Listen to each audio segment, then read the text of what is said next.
There's one idea running in the teaching community these days that I really want to challenge in this video today. Take it to its extreme. Even the bestest ideas, one of them is pair work, often proves to be detrimental. So what is pair work all about?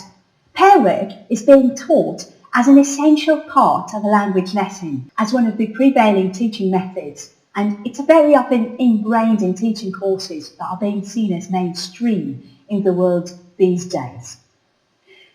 Have you noticed that our classrooms very often resemble open plan offices, open spaces, where people are meant to be collaborating together in order to bounce ideas off each other? And that type of work is meant to be the best because apparently the teacher keeps their volume down. The students will get more time to practice the things they need to practice. And practice, as we all know, makes perfect. Even though the idea makes perfect sense, there are certain issues with it. Having talked to many of my students who have had experience of studying English with major linguistic centres here in Ukraine and abroad, one major concern they seem to all have would have to be the following. Very often students don't get much input from their teachers in their language lessons. And personally, as a language learner myself, having had a bit of experience of studying English in a language centre, one thing that I enjoyed most in my language lessons would have to be the moments where our teacher took the lead and actually talked to us. Even the dreaded running commentary that they were doing. I think those were the moments where I learned a lot because I had an opportunity to listen to a fluent speaker of English, the language I really wanted to learn, and I tried to imitate that speaker. Very often, instead of producing collaborative effort that would somehow result in positive productivity enhancing experiences, we find that pair work is very often distracting, especially for people who prefer working in solitude. And not all ideas are generated through pair work and collaboration. Don't get me wrong, I won't be advocating solitude work as be-all and end-all as a result of this video, but there's something I really want to draw your attention to. I think, personally, that there are a few detrimental effects that pair work could bear in our classroom. First and foremost, I found that whereas certain activities done in pairs could be really efficient, others feel a little bit contrived from a learner's perspective. Certain activities, such as gap fill or reading in pairs, they really feel artificial and they don't produce the results that are expected in the first place.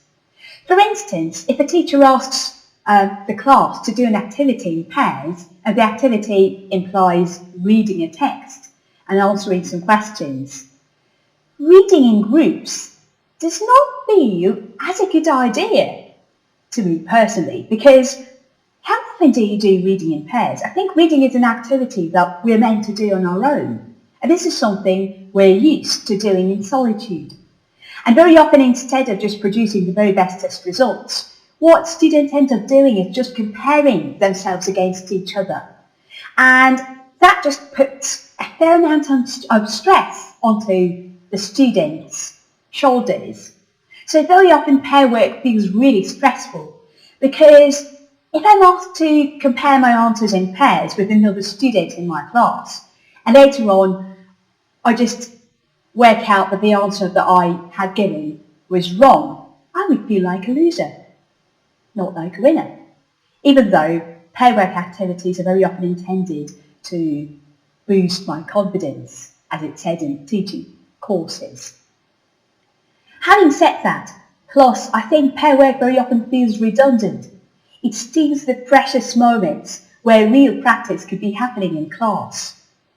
And what it just does is it tries to fill the pauses, and what students actually do, especially when they have to compare their answers in pairs, what they actually do is that each student just looks at their own answers, and what they do is they actually show their answers to each other. You see, people are very good at finding the fastest solution, the fastest route to solve a problem. And when we're asked to, let's say, compare our answers, and we know that we can just show our slips of paper with the activity written on top of it, what do you think we will do? We'll just show the slips of paper to each other. In addition to that, very often pair work activities feel really disconcerting in the sense that very often I just couldn't concentrate when I was doing a pair work activity, especially reading activities and writing activities, and also filling the gap or anything like that, because very often students get paired up in a way that one student is stronger and the other one is weaker.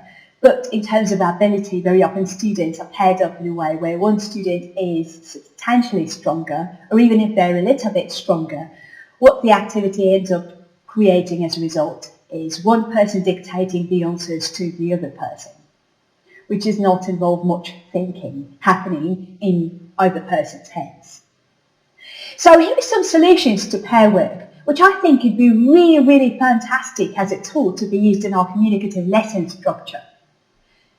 1. Find the right balance. Get rid of silly tasks. Here is a great way to differentiate between an activity which could be done in a pair work manner for it to be productive and an activity which is just going to fill the time. An activity that could be done productively in a pair work manner that really calls for a pair work scenario is an activity where students need to be creative, to just produce some ideas. Whenever you have an activity where you're looking for a right or wrong black and white answer, I think that would be a great time to let your students work on their own and just try to, just apply themselves to the activity in solitude. Think of that as an introvert moment. Reading in pairs, check your answers in pairs, doing a gap fill in pairs. Those would probably have to be the moments where we'd rather give the lead to individual work and let students produce their ideas on paper so they don't have to feel inferior or superior when checking that activity whole class. 2. Let yourself speak. Teacher talking time, the dreaded abbreviation. Many teacher trainees, when they come to teaching courses, they discover they talk too much. We're being told when we're just entering the profession that we do talk too much and that we should allow our students to talk a little bit more. And as you well know, guys, I'm a proponent of balance, so I think everything should be done in harmony. We need to live for a happy medium, shouldn't we? But we need to get this very, very clear. Teacher talking time is valuable, provided that the teacher is conscious of what they're saying. Running commentary could be fantastic if the teacher is self-aware, if the teacher is aware that what they're saying would contribute to their students' progress in terms of listening and language acquisition overall. A better term, according to which, and with which in mind, I think we need to assess our trainees as teacher trainers, is whether the activities that the trainee has planned are student-oriented or teacher-oriented. Teacher-oriented activities are the activities that are very often included in a plan where the teacher runs the show. And students feel they kind of just, they can space out and do their own things. But in a student-oriented activity, ideally, in a perfect world, a student would feel that the responsibility for the result and the output of the activity is on them. And they should actually do something, preferably in a manner that is engaging to that particular student. And then they would just finally and eventually learn something as a result. Students love listening to their teachers. That is true, provided the teacher does not take the scene and steal the show from the students. I think the balance is needed. But I think that we should recognise the fact that people do learn through listening. We do that as small children, don't we?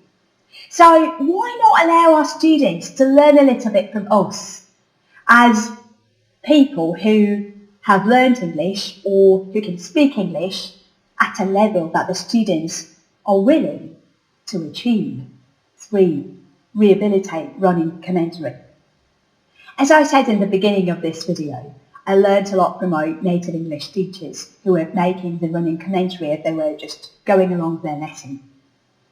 I learned so many amazing vocabulary items, including to fire up a computer, the light switch, a plug, a socket, to put the volume down, a mop, to wipe things off the board, and things like that. Now again, and I just cannot emphasise this enough, please only make sure that you're using the running commentary provided that you're conscious of what you're saying, right? Many of that passive listening we do as learners of a foreign language is actually amazing because it contributes to our learning. Learning does not only happen actively, it very often happens passively as well. We need to be aware of that.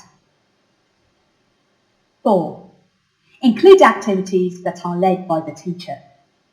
Include the activities where there would be a very active teacher-student response that would presume that the student has absorbed what you've been saying. For instance, teacher-run dictations. I think those are amazing. Teacher-run dictations, and also, I think that's going to be the next point, point 5.